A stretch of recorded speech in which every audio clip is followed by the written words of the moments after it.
حتیٰ کہ رمضان میں جو سگریٹ پینے والے ہیں وہ سگریٹ نہیں چھوٹتی, افطار ہی سگریٹ سے کرتے ہیں وہ. چلو یار اب تمہیں اللہ نے اتنا بہترین موقع دیا ہے سگریٹ چھوڑنے کا, گٹکے چھوڑنے کا, نا نا نا, سحری میں بھی گٹکا کھائے گا اور افطار گٹکے سے افطار کر رہا ہے. تو کچھ بھی, اب ممکن بہت سے لوگوں کو ہوتا بھی ہے فائدہ, لیکن بہت سو کو کخ بھی نہیں ہوتا. تبھی تو حدیث میں آتا ہے رب صائم لیس لہ من الصیام الا الجوع, بہت سے روزے داروں کو بھوک کے علاوہ کچھ بھی حاصل نہیں ہوتا, بھوکے رہتے ہیں, اور کچھ بھی نہیں ملتا. لیکن اب اس بیس پہ اگر کوئی یہ کہے کہ پیناڈول سے بخار کا علاج نہیں ہو رہا تھا اس لیے دوا بدل دی ہے, لہذا روزوں سے آپ میں تقویٰ پیدا نہیں ہو رہا, لہذا رمضان کے روزے چھوڑ دو, تو یہ فتویٰ صحیح ہوگا؟ ہو سکتا ہے کچھ پروفیسر ٹائپ کے لوگ مستقبل میں پیدا ہو جائیں جو یہ فتویٰ دیں کہ رمضان کی جو ریزن اللہ نے بیان کی ہے وہ تو تقویٰ ہے, جب نہیں پیدا ہو رہا تو چھوڑو, روزے نہیں رکھو, پھر کچھ اور کام کرو, کوئی اور عبادت کرو. ایسے فنٹر مستقبل میں پیدا ہونے والے ہیں. قرآن حدیث کے نام پہ سب کچھ ہو جائے گا. نماز پڑھ کے بھی کم بخت سے بے حیائی نہیں چھوٹ رہی, تو قرآن کہہ رہا ہے نماز اس لیے کہ بے حیائی چھوڑتی ہے, چھڑواتی ہے, لیکن آپ سے نہیں چھوٹ رہی, تو کیا نماز بھی چھوڑ دیں؟ بولو نا بھائی, نا نا نا نا, وہ تو ڈبل گناہ ہو جائے گا. روزہ رکھ کے تقویٰ پیدا ہو یا نہ ہو, رمضان میں روزہ معذرت کے ساتھ آپ کے باپ کو بھی, یعنی معذرت کے ساتھ آپ کے والد محترم کو بھی رکھنا ہے. نماز سے حیا پیدا ہو نہ ہو, تواضع پیدا ہو نہ ہو, نماز بہرحال پڑھنی ہے. کیوں؟ سوال پیدا ہوتا ہے کیوں؟ اس لیے کہ رمضان سے جو تقویٰ پیدا ہوتا ہے تو تقویٰ رمضان کے روزوں کی حکمت ہے, علت نہیں ہے. علت کہتے ہیں اصل ریزن جس کی وجہ سے روزہ فرض ہے. وہ روزہ فرض جو ہے نا وہ اس وجہ سے ہے کہ قرآن کی یہ آیت ہے کتب علیکم الصیام, تم پر روزے فرض کیے گئے. یہ آیت رمضان کے روزوں کو فرض کر رہی ہے, اور بے حیائی کا چھوٹنا اس فرضیت کی حکمتوں میں سے ایک حکمت ہے کہ اس کی بہت ساری حکمتیں ہیں, یہ حاصل ہوں گی, ان میں یہ بھی ہے, تقویٰ بھی پیدا ہوگا, قوت برداشت بھی پیدا ہوگی, صحت بھی اچھی ہوگی. بھوکوں کے ساتھ تمہیں پتا چلے گا بھوک کتنی بڑی ٹینشن ہے, بھوکوں کو کھانا کھلانے کی ترغیب بھی پیدا ہوگی, اور عبادت کے بہت سارے فائدے ہوتے ہیں. یہ تمام کے تمام فائدے عبادت کی حکمتیں ہیں, ان کی وجہ سے یقیناً عبادت ہے, لیکن اصل وجہ یہ نہیں ہے. اصل وجہ وہ علت ہے. وہ علت کیا ہے؟ تم پر رمضان کے روزے فرض ہیں. بات آ رہی ہے سمجھ میں؟ اور نماز کی اصل وجہ کیا ہے؟ اقیم الصلاۃ, اللہ نے حکم دیا اقیم الصلاۃ لدلوک الشمس, سورج جب بھی ڈھلکے گا نماز قائم کرو. تو یہ اصل علت ہے, اس وجہ سے نماز پڑھتے ہیں ہم, چاہے اس کے وہ فائدے حاصل ہو یا نہ ہو, نماز بہرحال آپ کو پڑھنی پڑے گی. اب سمجھو اس بات کو کہ اسلام نے مرد کو طلاق کا اختیار کیوں دیا ہے, عورت کو کیوں نہیں دیا, اور بہت ساری حکمتیں ہیں. حکم کا مدار اس علت پر ہوگا, حکمتوں پر نہیں ہوگا. اسلام کا کوئی حکم حکمت سے خالی نہیں ہے. علت اس کی یہ ہے کہ پوری دنیا میں ایک مسلمہ اصول ہے کہ جس کا خرچہ ہوتا ہے نا, رائٹ پھر اسی کے پاس ہوتے ہیں. اسلام میں تمام تر نکاح کے خرچے وہ مرد کے ذمے ہیں, عورت کے ذمے نہیں ہے. مرد اپنا خرچہ کر کے عورت کو گھر میں لے کر آتا ہے. اگر عورت کو یہ رائٹ دے دیا جائے کہ جب چاہے طلاق دے کے چلی جائے تو نقصان کس کا ہو رہا ہے؟ اس کا ہو رہا ہے. سمجھ میں آ رہی ہے بات؟ نہیں آ رہی بات سمجھ میں؟ نقصان اس کا ہو رہا ہے. ابے مہر تو اس نے دیا ہے. مثال کے طور پر میں کوئی چیز خریدتا ہوں, پیسے خرچ کیے میں نے, بائک لے آیا, گاڑی خریدی میں نے. اب آپ میری مرضی کے بغیر اس گاڑی کو کسی کو بھی ہدیہ دے دو یا اسے میری ملکیت سے نکال لو, پوری دنیا میں کوئی اس کی حمایت کرے گا؟ بولے کہ بھائی یہ خرچہ کر کے لایا, یہ اس کا پیسہ خرچ ہوا اس کے اوپر. عورت کی مثال گاڑی کی نہیں ہے, یہ تو ایک نظیر ہے, ایک سمجھانے کے لیے. کوئی ملکیت نہیں آتی مرد کی عورت کے اوپر, کوئی غلام نہیں ہے, باندھی نہیں ہے وہ. لیکن اسلام نے اس بات کو کہا ہے کہ خرچہ کس کا ہوگا؟ مہر کی صورت میں. اب مہر جو کم ہو رہے ہیں نا 20-25 ہزار, وہ تو اس لیے کہ عورت کی معاشرے میں ویلیو کیا ہو گئی, کم. ہول سیل کے حساب سے عورتیں نکاح کرنے والے مرد کم ہیں. وہ تو ایک اور وجہ سے ہے, جیسے گاڑیاں بہت ہو گئی, خریدنے والے کم ہو, تو 20-20 روپے میں آپ کو یہ ہونڈا ایکارڈ ملنا شروع ہو جائے گی, 3 ڈبے کے جو ہے نا اس پہ فروخت ہونا شروع ہو جائے گی ریٹ پر. لیکن اگر اسلام کو پورا فوکس کیا جائے, مکمل اسلام کو فالو کیا جائے, تو اسلام تو پھر جلد نکاح کا قائل ہے اور ایک سے زیادہ شادیوں کا قائل ہے. تو ایسی صورت میں مرد کے لیے عورت سے بڑھ کر کسی چیز کی ویلیو نہیں ہوگی, کیونکہ اس کو ملیں گی نہیں عورتیں نکاح کے لیے. ایسی سخت مجبوری میں وہ ٹھیک ٹھاک مہر خرچ کر کے, جب وہ مہر خرچ کر کے عورت کو اپنے گھر میں لائے گا تو اسلام یہ کہے گا آئی اپنی مرضی سے ہو, اب جانے کی آپ کو پرمیشن نہیں ہے. جانا اس صورت میں ہوگا کہ جب یہ آپ پہ ظلم کر رہا ہو, آپ کو آپ کے بیسک حقوق ادا نہ کر رہا ہو. نہیں آ رہی بات, کیونکہ اسلام ظلم بھی نہیں چاہتا نا کہ عورت کے اوپر ظلم ہو, لیکن اب رائٹ ہے اس کا, اب نہیں جا سکتی آپ. تو یہ ہے علت. اب جو ایتھیسٹ ہے نا ملحد, میرا یہاں تک اتنا سا کلپ نکال کے چلائیں گے, اس پہ تبصرے کریں گے, آگے پوری بات جو میں کر رہا ہوں وہ نقل نہیں کریں گے. بات آ رہی ہے سمجھ میں؟ کہیں گے دیکھو اسلام نے عورت کو مرد کی مملوکہ بنا دیا اور یہ پیسے سے خرید کے لایا ہے. خریدنے کا لفظ میں استعمال نہیں کر, پیسے خرچ ہوئے, خریدی نہیں جاتی عورت, خریدی نہیں جاتی. تو اور اس میں حکمتیں کیا ہیں؟ حکمتیں یہ ہیں, یہ تو علت ہے اصل, اور علت قرآن کی وہ آیتیں بھی ہیں جن میں اللہ نے ہمیں بتایا ہے کہ طلاق کا اختیار کس کے پاس ہے؟ مرد کے پاس. وہ حدیثیں بھی ہیں, یہ بھی علت ہیں. حکمتیں اس میں یہ ہیں کہ ہمیشہ اس کے اختیارات بڑھائے جاتے ہیں جس کا نقصان ہو. بات آ رہی ہے سمجھ میں؟ دیکھو میری گاڑی ہے, میں نے خریدی گاڑی, فار ایگزامپل میں نے 40 لاکھ کی گاڑی خریدی, مجھے اختیار ہے میں جس کو چاہے گفٹ کر دوں, اپنی ملکیت سے نکال دوں. وجہ کیا ہے؟ یہ اختیار مجھے کیوں ہے کہ اس میں نقصان کس کا ہے؟ میرا ہے. اس لیے میرے دنیا کا ہر لا مجھے یہ پرمیشن دیتا ہے, چاہو تو فری پھوکڑ میں ہدیہ دے دو, چاہو تو بیچ دو, چاہو تو کوڑیوں کے دام بیچ دو, کیونکہ اس میں نقصان کس کا ہو رہا ہے؟ میرا. لہذا میں یہ کام کبھی بھی کروں گا نہیں, میں کیوں اپنا نقصان کروں گا.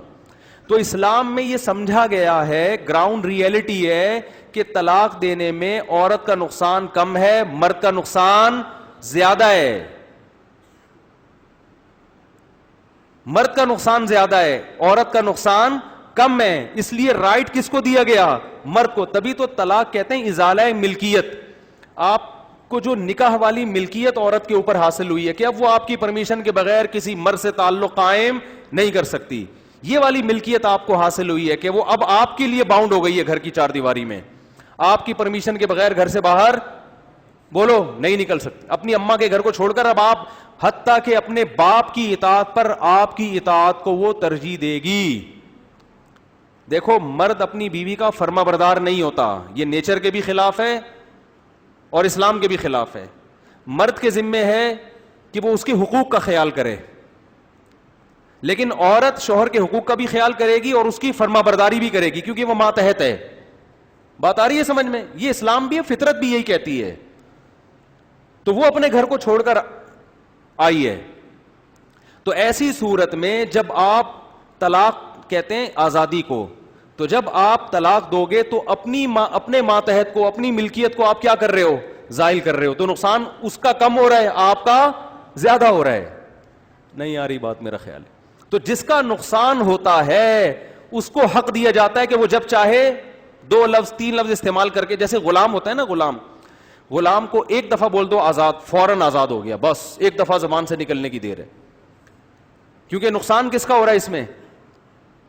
آپ کا ہو رہا ہے, غلام کا تھوڑی ہو رہا ہے. لیکن عورت غلام کی طرح نہیں ہوتی, نقصان عورت کا بھی ہوتا ہے طلاق کی صورت میں. لیکن اسلام اس بات کو مانتا ہے کہ عورت کا نقصان کم ہے, مرد کا نقصان اس سے کئی گنا زیادہ ہے. تو رائٹ اس کو دیا جائے جس کا نقصان ہو رہا ہے, کیونکہ اس کا فائدہ یہ ہوگا کہ وہ اس رائٹ کو استعمال نہیں کرے گا. اور جس کو فائدہ زیادہ ہو رہا ہے, نقصان کم ہو رہا ہے, اس کو اگر رائٹ دے دیا جائے تو وہ صبح شام اس کا کام ہی یہی ہوگا. نہیں آ رہی بات سمجھ میں؟ وہ دھڑا دھڑ عدالتوں سے کھلا لے لے کے مرد بدلتی رہے گی. ہمارے ہاں نہیں بدلتی کیونکہ ابھی کلچر اتنا خراب ہوا نہیں ہے. اب عدالتیں کوشش کر رہی ہیں کہ اس سسٹم کو تباہ کریں, اگلی نسلوں میں یہ کام شروع ہو جائے گا. اب آپ کو ایک سوال پیدا ہوگا کہ یہ مفتی صاحب نے کیسے کر دیا, طلاق دینے کے بعد مرد کا نقصان کم زیادہ ہے, عورت کا نقصان بہت کم ہے. یہ تو بات گراؤنڈ ریئلٹی کے بالکل خلاف ہو گئی. اب کیا ہو گیا, میں کیا ٹی وی میں آ رہا ہوں؟ آپ کہو گے مرد تو طلاق دے کے دندناتا گھوم رہا ہوتا ہے, عورت کا تو بیڑا غرق. تو وہ عورت کا بیڑا غرق اس لیے نہیں ہوتا کہ مرد نے طلاق دی ہے, وہ عورت کا بیڑا غرق اس لیے ہوتا ہے کہ اسلام کے مطابق جس طرح نکاح کا رواج ہونا چاہیے اس طرح نکاح کا رواج ہے نہیں. طلاق کے حکام ہم نے لے لیے اسلام سے, اور شادی کے حکام ہم نے لے لیے ہندوؤں سے. دونوں آپس میں ایڈجسٹ بولتے کیوں نہیں ہو نہیں رہے ہیں معذرت کے ساتھ. دونوں آپس میں ظاہر ہے پورے سسٹم کو فالو کرو نا. اب اسلام میں خواتین بیٹھی ہوئی ہیں, بہت معذرت پہلے ہی غائب ہو گئی ہیں خواتین نے, 2-3 شادیوں کے بیان کیے, اس نے اوپر آنے ہی بیان سننا چھوڑ دیا ہے. تو میں تو اب شادیوں پہ بیان نہیں کر رہا, میں تو اب اس کسی اور موضوع پر بیان کر رہا ہوں, لیکن اس ضمن میں یہ سمجھانا تو پڑے گا نا. اب دیکھو صحابہ کرام کے دور میں معاملہ بالکل برعکس چل رہا تھا. معاملہ کیا چل رہا تھا؟ بالکل برعکس. وہ یہ ہو رہا تھا کہ طلاق کی صورت میں عورت کے نقصان کے بجائے مرد کو نقصان زیادہ ہو رہا تھا. وہی سپلائی اور ڈیمانڈ کا اصول, کیونکہ جب ایک مرد زیادہ بیویاں رکھے گا تو اس کا فائدہ عورت کو یہ ہوگا کہ عورتیں ہمیشہ اپنے سے بہت اوپر طبقے کے مرد سے نکاح کریں گی. بھئی ایک آدمی کروڑ پتی ہے, 1 کروڑ روپے اس کی آمدن ہے, ٹھیک ہے نا, اس کو دوسری شادی کرنی ہے. ایک ہے فار ایگزامپل وسیم بھائی ہیں, وہ ماہانہ 10,000 روپے کماتے ہیں. وہ 10,000 میں اپنی کسی کزن کو نکاح کا پیغام بھیجتے ہیں. اس کزن کے ابا کی آمدن بھی 10,000 ہے, جس میں وہ 6 بیٹیاں پال رہے ہیں. سمجھو بات کو اچھی طرح, کھوپڑی کو حاضر رکھنا ہے. وسیم بھائی کوئی بیٹھے ہوئے ہوں تو پیش کی معذرت, 10,000 روپے وسیم بھائی کی تنخواہ ہے. وسیم بھائی کنوارے چھڑے چھاٹ پہلی شادی کر رہے ہیں. انہوں نے نکاح کا پیغام بھیجا سلیم بھائی کے یہاں, ٹھیک ہے نا. سلیم بھائی کی آمدن کتنی ہے؟ 10,000. اس 10 میں وہ اپنی 6 بیٹیوں کو پال رہے ہیں, ٹھیک ہے.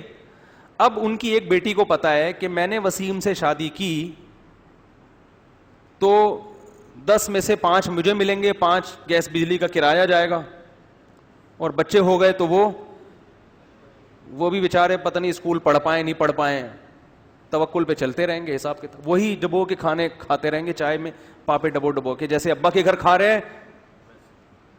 اور ادھر جو 17 بھائی تھے ان کی آمدن 1 کروڑ. ایسے لوگ ہیں نا ہول سیل کے حساب سے جن کی آمدن کتنی ہے؟ بولو 1 کروڑ روپے. وہ جب وہ دوسری کر رہے ہیں, ان کو ہری ہری سوج رہی ہے کہ اتنے سارے پیسے ہیں. وہ جب دوسری کے لیے اس غریب لڑکی کو نکاح کا پیغام بھیجیں گے تو 90% اس بات کا امکان ہے کہ وہ غریب لڑکی ان کی دوسری بننے پر آمادہ ہو جائے, اور وہ سلیم بھائی بہت معذرت کے ساتھ ٹھیک ہے نا, کوئی بیٹھے ہوئے ہیں تو آپ کی وہ پہلی بننے کے لیے بھی تیار نہیں ہوگی, کیونکہ سلیم وہ جو 17 بھائی ہیں اس کو پورا ایک بنگلہ لے کے خرید کے دے دیں گے. وہ کہے گی مجھے ایک گھر آئیے بھائی, گھر ملیر کینٹ میں, یہ ڈیفینس میں آپ کا بنگلہ, یہ لیجیے. بھائی میں ساس بہو کی خدمت نہیں کر سکتی. بھائی ساس بہو کے لیے میں نے گھر میں نوکرانیاں رکھی ہوئی ہیں, ٹھیک ہے نا, بلکہ میں آپ کی خدمت کے لیے ایک نوکرانی اور رکھ لیتا ہوں. ایسے لوگ میرے علم میں ہیں, بڑے مالدار ہیں, انہوں نے ایک بنگلہ لے کے بیگم کو دیا ہوا ہے. خواتین کے فون آنے شروع ہو جاتے ہیں, ہمیں نمبر دیتے ہیں اس بندے کا, تو میں رشتے نہیں کراتا. بھائی لوگ ہیں, میں نے خود نکاح پڑھائے ہیں ایسے لوگوں کے. بھائی ایک بیوہ عورت ہے, شوہر بہت مالدار ہے نا, ایک لڑکا ہے 30 سال کا, ٹھیک ٹھاک پیسے والا آدمی ہے. تو ایک بیوہ خاتون تھی, اس کی ایک بچی بھی تھی, جب کم عمری میں بیوہ ہو گئی, 25-26 سال کی عمر میں بچی بھی, 2 بچے اس کے. تو وہ کروڑ پتی صاحب میرے پاس آئے, میں نے کہا اس بیوہ سے کر لو شادی, دوسری کر لو, اللہ نے اتنا دیا. انہوں نے ایک فلیٹ لے کے دیا, اس کو ایک کار خرید کے دے دی, لاکھ روپے اس کی جیب خرچی باندھ دی. اس کے تو وارے نیارے ہو گئے کہ نہیں ہو گئے, وہ عیش کر رہی ہے. بچے کو اسکول میں داخل کرا دیا. تو یہ دوسری کی برکت سے فائدہ کس کا ہے؟ بولتے کیوں نہیں؟ عورت کا. وہ خود پس گیا, ابھی تو ماشاءاللہ کر رہے ہیں, اس کی حالت جا کے دیکھو تو وہ مجھ سے پوچھو بیچارہ, وہ تو ٹھٹر کے کتنا ہو گیا ہے, اتنا سا رہ گیا. یہ ظاہر ہے پھڈے ہوتے ہیں نا, لیکن جس معاشرے میں 2-3 شادیوں کا رواج ہوتا ہے اس میں عورت کو فائدہ یہ ہے کہ وہ ہمیشہ اپنے سے برتر میں جاتی ہے. وہ کنوارے کو اسی وقت ترجیح دے گی جب کنوارا اس میں کوئی سرخاب کے پر لگے ہوئے ہوں گے, پھر وہ یقیناً کنوارے کو ترجیح دے گی. بھائی میں کیوں دوسری پہ کروں, یہ چھڑا چھاٹ یہ زیادہ بہتر ہے. تو اس سے کیا ہوگا, خواتین اونچے گھروں میں جائیں گی, مالی اعتبار سے, دینی اعتبار سے, ایجوکیشن کے اعتبار سے, ہر لحاظ سے. تو بہت سارے مرد ان کو عورت بولو نہیں ملے گی, ان کو اسی بیس پہ ملے گی کہ وہ کنوارے ہیں, ان کے اندر اور کوئی کوالٹی نہیں ہے.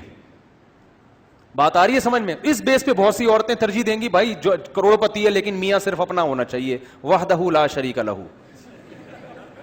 ان کا یہ نظریہ ہوگا, میاں صرف کیسا ہونا چاہیے بھائی غریب ہو چائے میں پاپے ڈبو کے کھا لیں گے لیکن میں اپنی میاں کی محبت میں شرکت بردار. ایسی بھی ہوتی ہیں بھائی ہمیں وہی. تو وہ چھڑے چھاٹ ان کو جب عورت ملے گی نا تو اتنی آسانی سے نہیں ملے گی, کیونکہ عورت کے پاس آپشن بہت ہے. بھائی اس سے بھی کر سکتی ہوں, اس سے بھی کر سکتی ہوں, اس کی دوسری بن سکتی ہوں, اس کی تیسری بن سکتی ہوں, فلانے کی چوتھی بن سکتی ہوں. اور وہ چھڑے چھاٹ جو ہے نا وہ اتنے زیادہ ہول سیل کے حساب سے ہیں کہ وہ عورتیں کم ہوں گی نکاح کے قابل, اور ان کی طرف رشتوں کی کیا ہوگی, بھرمار ہوگی. اب عورت کی ویلیو بڑھے گی. اب آپ اس سیاق و سباق میں دیکھیں جب مرد کی شادی ہوگی تو وہ طلاق دینے کا کبھی سوچے گا بھی نہیں, اور طلاق میں نقصان کس کا ہوگا, اس کا ہوگا. اور ادھر عورت کی عدت پوری ہوگی طلاق کے بعد, ادھر اس کے سینکڑوں رشتے آنا شروع ہو جائیں گے. اس کا کام رشتے تلاش کرنا نہیں ہے, بہترین سے بہترین رشتوں میں سے کسی ایک کی سلیکشن ہے. بہت مشکل ہے. تبھی شریعت نے کہا 3 طلاقوں کے بعد مرد دوبارہ نکاح نہیں کر سکتا. اس کا مقصد تھا مرد کو سزا دینا, حالانکہ اب اس میں سزا کس کو مل رہی ہے, عورت کو مل رہی ہے. تو اس لیے مرد کو سزا مل رہی ہے بھائی اب تم تو کر ہی نہیں سکتے, کوئی اور کر سکتے, اس لیے کہ اللہ کو پتہ ہے اس کے لیے سینکڑوں رشتے ہیں, بہت آ جائیں گے اس کے لیے. بچوں کا کیا ہوگا, بچوں کا وہی ہوگا جو اسلام نے اصول اور ضابطہ بیان کر دیا. اتنی عمر تک ماں کے پاس باپ سے ملتے رہیں گے, اور اس عمر کے بعد باپ کے پاس ہوں گے ماں سے ملتے رہیں گے, دونوں مل کے پالیں گے. یہ تو ہم لوگ بڑھ کے بچوں کا بیڑا غرق کر دیتے ہیں نا, ورنہ کوئی اتنا بڑا ٹینشن والا کام یہ ہے نہیں ہے. بہت سی فیملیاں علیحدگی کے بعد بھی بچوں کو مل جل کے پال رہے ہیں. اب اس بیس پہ کہیں علیحدگی آنا شروع کر دیں, ایک مثال دے رہا ہوں میں, اچھا کام نہیں ہے طلاق, لیکن ایک آخری. اب ہم آتے ہیں قرآن سنت کی طرف. یہ جو باتیں میں کر رہا ہوں یہ ایسا ہی ہے, اسلام میں ایسا ہی ہوتا تھا.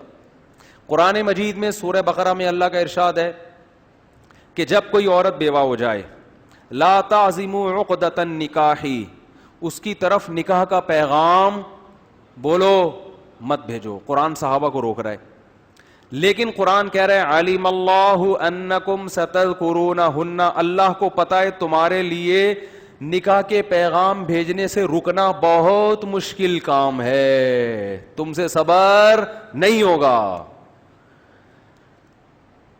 اس لیے لا جناح علیکم فیما عرضتم بہ من خطبۃ النساء, تمہاری اس طلب کو دیکھتے ہوئے صحابہ سے اللہ خطاب کر رہا ہے, ہم تمہیں پرمیشن دیتے ہیں کہ عدت کے دوران گول مول طریقے سے اشارتاً کنایتاً نکاح کا پیغام بھیج سکتے ہو, واضح لفظوں میں نہ کہو.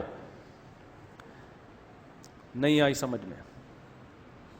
اس آیت سے ہمیں کیا پتہ چلا؟ سورہ بقرہ کی آیت نمبر 1, صحابہ کے دور میں کوئی عورت بیوہ ہوتی تھی تو اللہ صحابہ کو روک رہے ہیں کہ پیغام مت بھیجو. روکا اسی کو جاتا ہے جس سے توقع ہوتی ہے نا. اور پھر اللہ کہہ رہے اللہ کو پتہ ہے تم پر یہ حکم بہت شاق گزرے گا, بہت مشکل ہے اس پر تمہارے لیے عمل. کیوں مشکل ہے؟ کیونکہ آپ کو پتہ ہے میں نے پیغام نہیں بھیجا نا, عدت پوری ہوتے ہی کوئی دوسرا سبقت کر لے گا. اور ایک آپشن میرے پاس آیا تھا, چلو کنوارینی بیوہ مل رہی تھی, وہ بھی فوراً ہاتھ سے جائے گی. اس لیے اللہ نے کہا کہ رشتہ روکنے کے لیے, بکنگ کے لیے, ٹھیک ہے نا, تمہیں اجازت ہے کہ گول مول اشارتاً کنایتاً پیغام بھیج سکتے ہو. گول مول کا مطلب مفسرین کہتے ہیں کہ بھائی بیوہ کو یہ پیغام بھیجوا دو کہ بھائی جب عدت پوری ہو جائے تو جلد بازی نہیں کیجیے گا, ایک دفعہ ہم سے کانٹیکٹ کر لیے گا, ایک مناسب, ہم بھی رشتوں کا, ہمارا بھی ایک دفتر ہے رشتوں کا. یہ نہیں کہو کہ میں آپ سے یہ منع کیا قرآن نے کہ میں آپ سے شادی کرنا چاہتا ہوں, یہ منع کیا. تو کون سا اس معاشرے میں ایسا کام ہو رہا تھا بھائی کہ عورت بیوہ ہوئی ہے اور ادھر دھڑا دھڑ رشتے کہ قرآن پابندی لگا رہا ہے لیکن کہہ رہے پابندی پر عمل نہیں کر سکتے، تم تھوڑی چھوٹ دے رہا ہوں میں. اور پھر ہم عملی طور پر دیکھتے ہیں کہ صحابہ کرام کے دور میں کوئی عورت بیوہ ہوئی، طلاق ہوئی، ایک واقعہ بھی ایسا نہیں ملتا کہ کوئی خاتون نبی کے پاس آئی ہوں یا والدین آئے ہوں کہ میری بچی بیوہ ہو گئی ہے یا رسول اللہ کوئی اچھے رشتے کے لیے دعا فرما دیں، کوئی وظیفہ بتا دیں، اللہ نے آپ کی دعاؤں میں، آپ تو پیغمبر ہیں، آپ تو آخری نبی ہیں. ایک ضعیف روایت بھی ہمیں اس بارے میں بولو بھائی نہیں ملتی. اس کے برخلاف بہت ملتا ہے. ادھر طلاق ہوئی دھڑا دھڑ رشتے، ادھر بیوہ ہوئی دھڑا دھڑ رشتے، کیونکہ سپلائی کے مقابلے میں ڈیمانڈ بہت زیادہ ہے. ایسا بھی ہوا ہے کہ میدان جنگ میں 10,000 صحابہ تابعین شہید ہوئے ہیں لیکن بیوہ عورتوں کا مسئلہ ایک دفعہ بھی کبھی کھڑا نہیں ہوا.